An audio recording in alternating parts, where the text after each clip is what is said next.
to this videos? If we make 5,000 likes to this video, we will upload more patriotic news. Thank you. After a week alone with the Obamas, Tom Hanks couldn't keep silent any longer. Immediately after leaving the White House, Barack and Michelle Obama went on a vacation to the French Polynesian Islands with a star-studded posse that included Tom Hanks, Bruce Springsteen, and Oprah.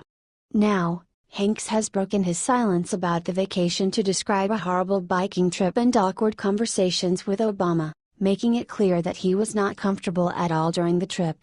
Hanks recalled that when the Obamas went to get their bikes for a bike trip, there ended up being a big problem.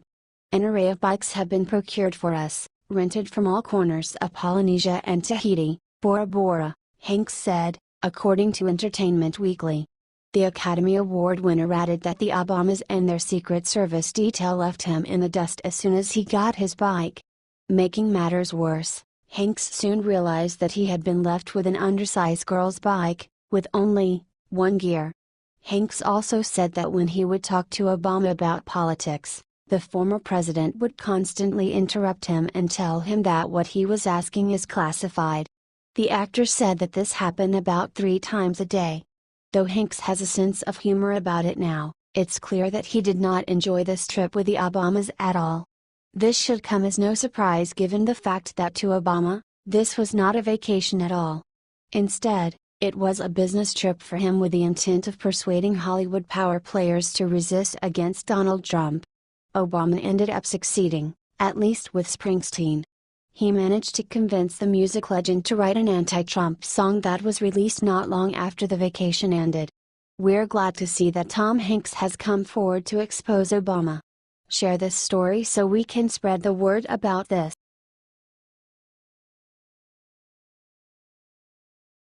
Watch Stephen Miller demolishes smug and foolish CNN reporter.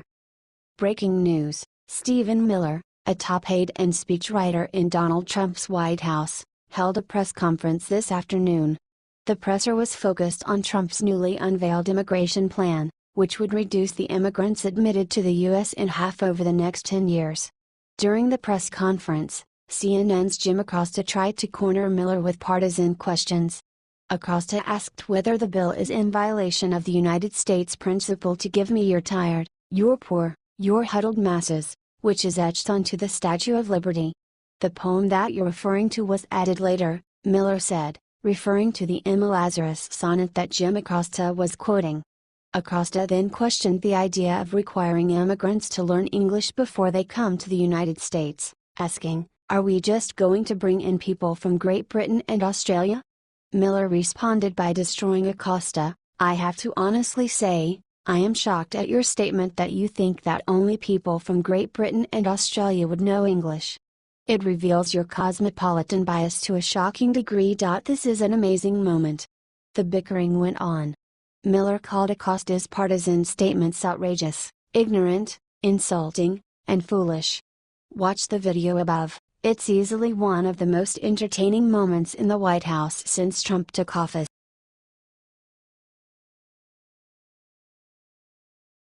Revealed: here's Trump's top runner for Homeland Security chief. Former Department of Homeland Security Secretary John Kelly replaced Reince Priebus as Donald Trump's White House Chief of Staff this week. Now, Trump must find a new DHS secretary, and the frontrunner for the position may surprise you. Bloomberg reported that 3 sources close to Trump say that the frontrunner for the job is currently Energy Secretary Rick Perry. They added that Trump is also considering other people besides Perry, however. Secretary Perry is focused on the important mission of the Department of Energy.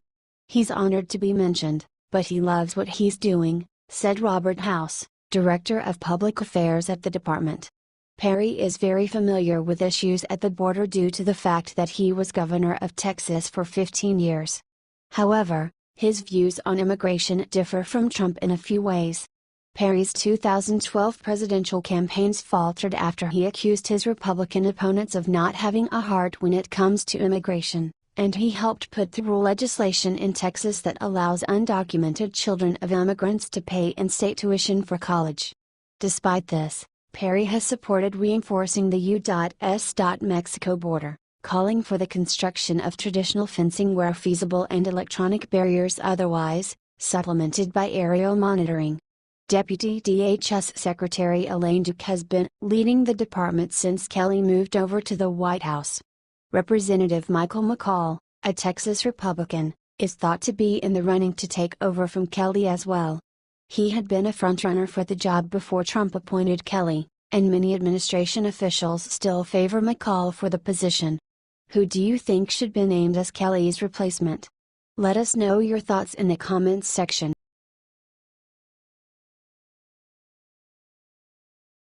Justin Trump makes huge move to dismantle affirmative action.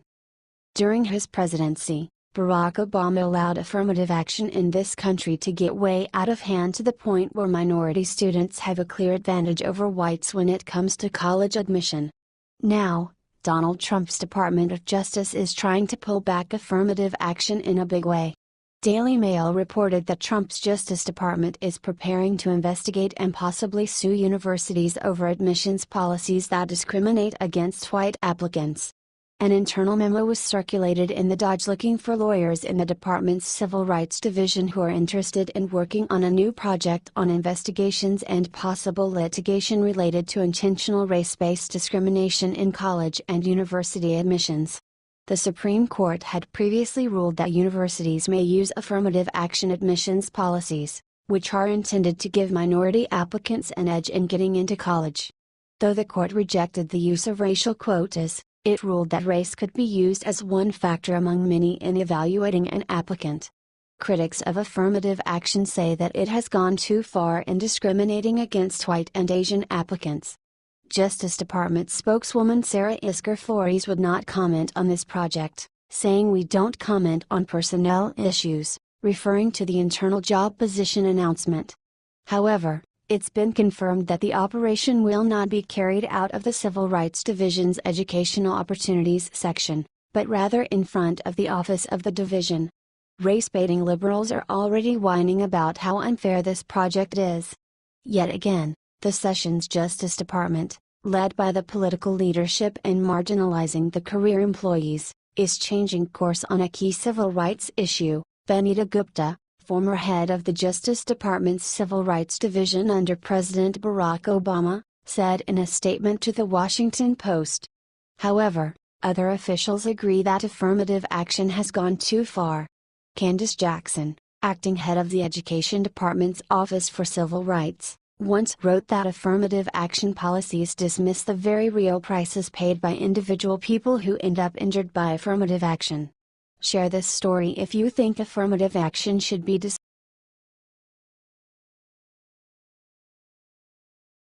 Breaking Trump White House rocked by new leak. Donald Trump's White House has been plagued by a series of leaks ever since he took office. Now, his administration has been hit with yet another leak. Daily Mail reported that a classified transcript was leaked today of Trump's conversation with Mexican President Enrique Peña Nieto on January 27. The transcript stated that Trump indicated he was willing to launder his pledge to make Mexico pay for a border wall. This came after Trump repeatedly campaigned on the promise that Mexico would pay for it. Speaking of the funding, Trump told Peña Nieto, "It will come out in the wash, and that is okay." He then said, "But if you are going to say that Mexico is not going to pay for the wall, then I do not want to meet with you guys anymore because I cannot live with that." These comments show that Trump was well aware of how the public would perceive any signs of backtracking on his campaign pledge to somehow force a sovereign nation to pay for something its leaders vehemently opposed. "You cannot say that to the press," Trump said. The next day, Trump had a contentious call with Australia's Prime Minister Malcolm Turnbull and a call with Russian President Vladimir Putin that he said went more smoothly.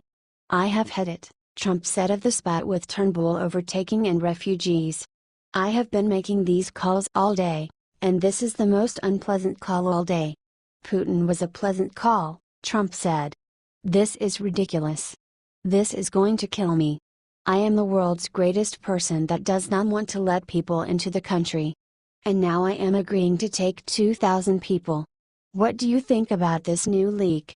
Let us know your thoughts in the comments section.